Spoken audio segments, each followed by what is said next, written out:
Sashna Laparan, okay daw na hindi na bayaran ng utang sa kanya para sa peace of mind niya. Pwede ba? Exempted ako. Nak, wag mo akong idamay. Wala naman akong endorsement at business. Kundi kalahating daang milyong piso na di umano yung utang ni Mr. Mark Pascual sa pamilya ni Sashna.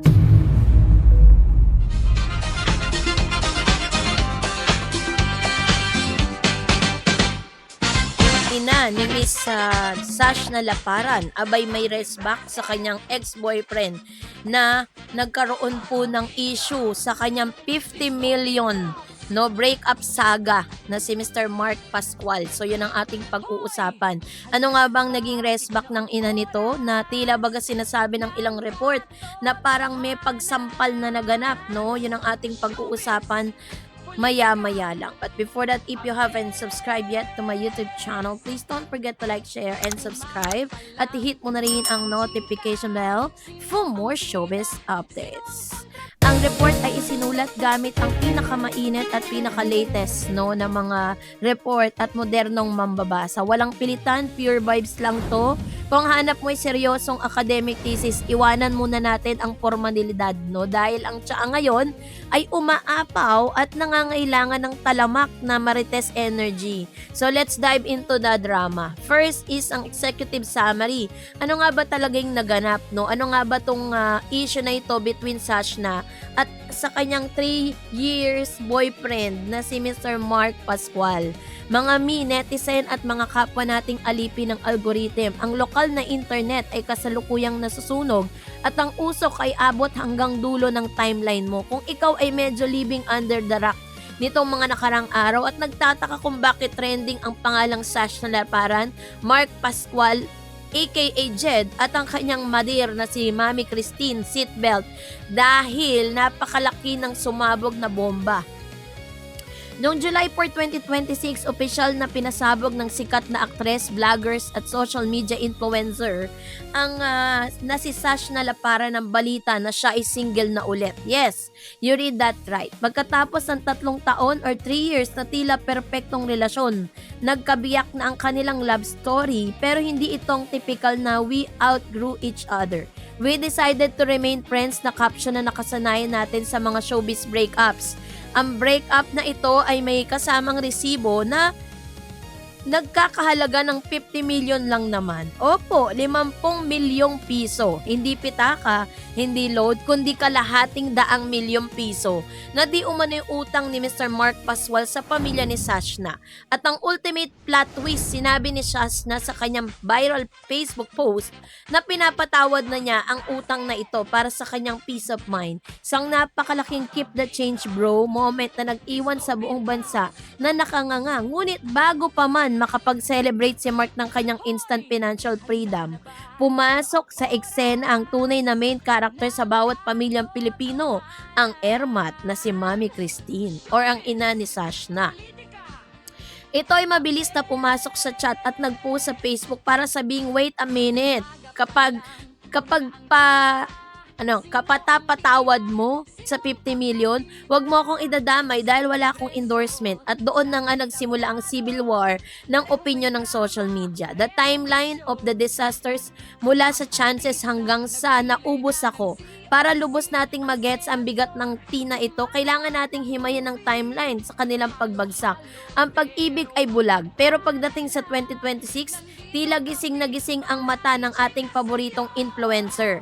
The 50 million breakup timelines 2026, mid-June to 2026, ang lihim na hiwalayan, official na nag-split sina Sashna 2 weeks bago ang public post. So, ibig sabihin is bago pa man po sila mag-post sa kanilang mga timeline sa Facebook, ay official na pong hiwalay itong si Sashna at saka si Mr. Mark Pascual or also known as Jed. Kaya pala itong si Sian Gasa, may mga may mga post siya tungkol dito. Oops! Ad break muna. 8 a.m. ang pasok tapos 3 a.m. ka na nakatulog kakagrind. Alam mo yung feeling na tipong lumabas na yung kaluluwa mo sa katawan mo dahil sa dami ng kailangang tapusin. Mga mima, ang mood natin for today's video ay very much zombie. As pagod as person. Feeling ko hindi ko na talaga kaya. Pero wait lang, hindi tayo pwedeng sumuko sa life. We have dreams to chase, TikTok trends to do, at cravings to satisfy. Hindi pwedeng laging lutang. Kaya bago pa ako tuluyang kainin ng antok, kailangan na nating ilabas ang ultimate lifesaver. So, the one and only Nescafe Original. Walang etchos, ito talagang OG pampagising ng bayan. Yung tipong kahit gaano ka-stress sa deadline, hindi ka na niya iiwan sa ere. Let's romanticize making coffee for a bit, besties. Pakinggan nyo naman yung ASMR na yan. Pagkabukas mo pa lang ng sachet, amoy mo na agad yung classic roasted coffee aroma. Amoy pa lang, alam mo nang kaya mong harapin lahat ng red flags. Today, yung tapang niya mas matapang pa sa mga desisyon ko sa buhay lately. So, one sip and boom, the serve. Nakabalik na ang kaluluwa ko sa katawan ko. Literally, ganito yung kape na hinahanap-hanap ko. Sakto yung tapang at sarap para i-kickstart yung utak ko. Good morning talaga sa neurons ko na biglang nagising. From zero energy to 100 real quick. No more lutang moments, no more excuses, at ready na tayo mag-slay at mag-hustle for today. Kung kailangan nyo rin ng flat armor para sa araw na yon, alam nyo na ang sagot. Kaya kung gusto nyo na ng legit energy boost na swak sa budget natin, mag-Nescafe Original na rin kayo. Bangon na at magkape, mga mima! Let's get back to the video. And then eto na, July 2, 2026, the aesthetic contract or signing, nakapanayam na media si Sashna sa isang brand event. Inamin ang breakup pero kinakausap na i-embargo muna ang balita abang hinahanda ang personal statement. Sa July 4, the Facebook bomb, nagpost si Sashna, kinumpirmang split, ibinunyag ang 58 million debt ang nagpagpapatawad nito. July 5 and 6, mentor ngayon si Mami Christine. Nag-post ang Ermat sa FB, kinontra ang charity work ng anak pagdating sa sariling pera nito. July 7, the crypto confession. Umamin si Sashna sa interview ng 50M ay napunta sa crypto. Inaming naging bobo sa pag-ibig. My God. Ang tagong pagdurusa sa loob ng ilang taon, no?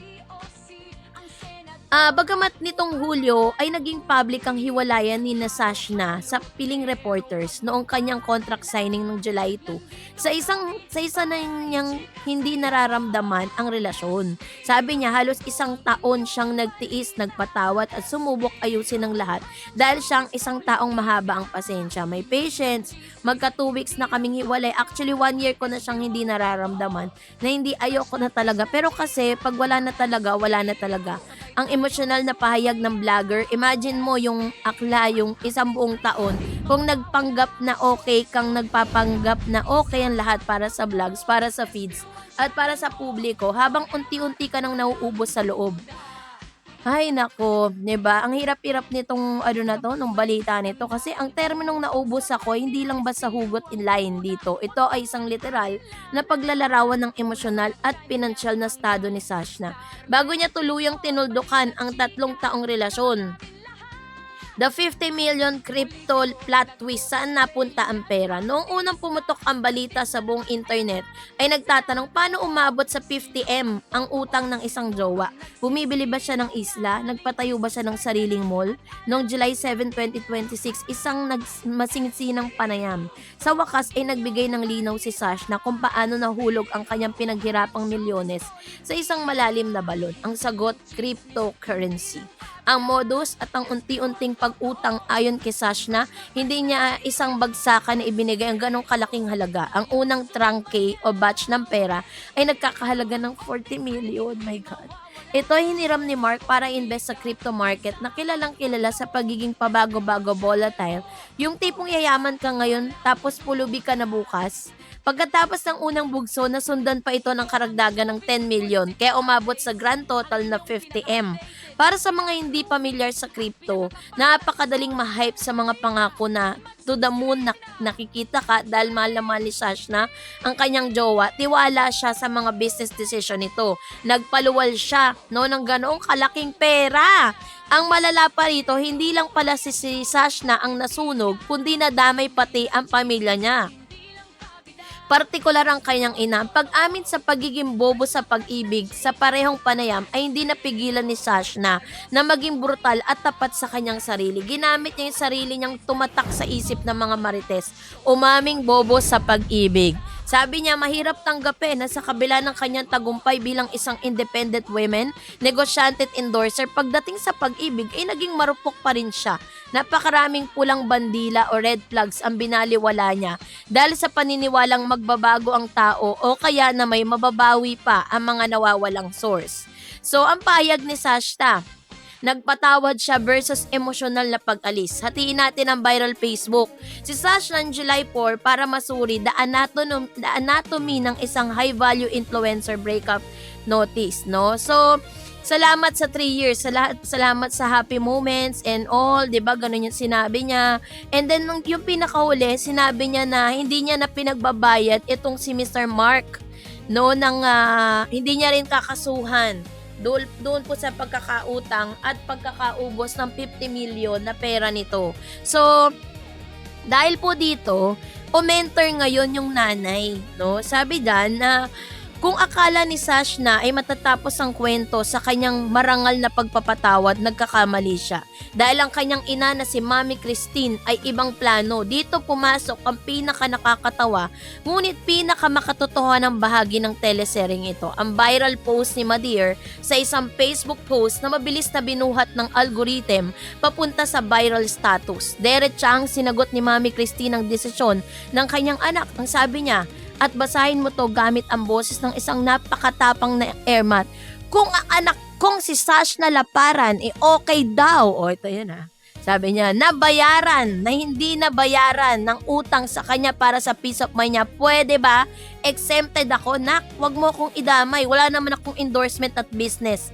Boom! Ang linyang ito ay naging instant meme format sa buong bansa. Ginamit ito ng mga netizen para sa mga asawa nilang mahilig manlibre, sa mga kaibigan nilang mahilig mamigay ng discount, sa mga magjawang masyadong mapagbigay.